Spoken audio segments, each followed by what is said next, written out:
Shalom, beloved.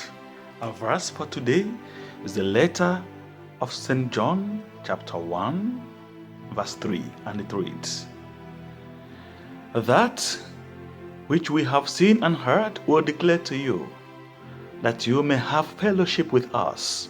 And truly, our fellowship is with the Father and with His Son, Jesus Christ."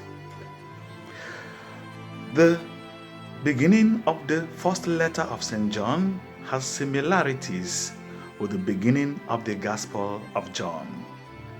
At the beginning of the Gospel of John, we have the famous verse, "In the beginning was the Word, and the Word was with God, and the Word was God." And in verse 14, "And the Word became flesh and dwelt among us, and we have seen His glory, the glory as of a Father's only Son, full of grace and truth."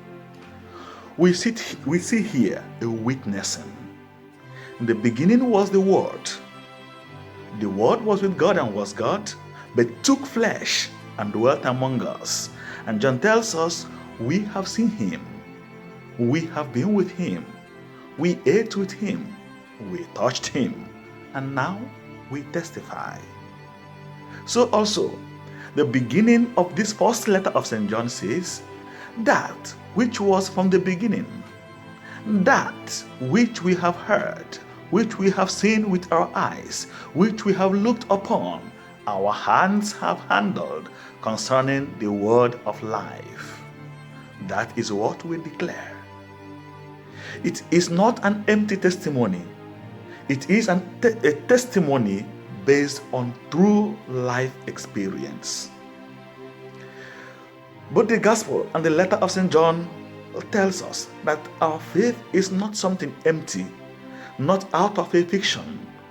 It is a faith born out of a true human experience to which we are called. We are invited in this reading to come into fellowship with the disciples who were in touch with Jesus in His human life. But He says, not just to be in fellowship with us, but to be in fellowship with God Himself, who sent His Son, Jesus Christ. Turning back again to the Gospel of John, chapter 20, verse 30 to 31, we see, "And truly, Jesus did many other signs in the presence of His disciples, which are not written in this book.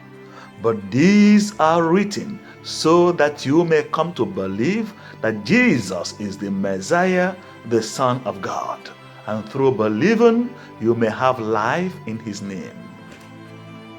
We are invited to fellowship by believing the testimony of those who saw, touched, ate, and related with Jesus, and who realized that they were not relating with an ordinary human being, but with the Son of God, with God Himself. Thomas would confess in the Gospel of John, "My Lord and my God." And so, when doubts arise in our minds and in our hearts, are we on the right path? Are we doing the right thing? Let us remember these words. What we have seen with our eyes, what we have touched, what we have spoken to, a real concrete reality that we witnessed, to that we testify that Jesus, the Son of God, took flesh for our sake and for our salvation. And that Jesus, born to us at this time, bring us all heavenly blessings, and may He guide us, guide our paths and purposes until we come to that eternal glory prepared for us in the house of His Father through Jesus Christ our Lord. Continue enjoying a blessed Christmas.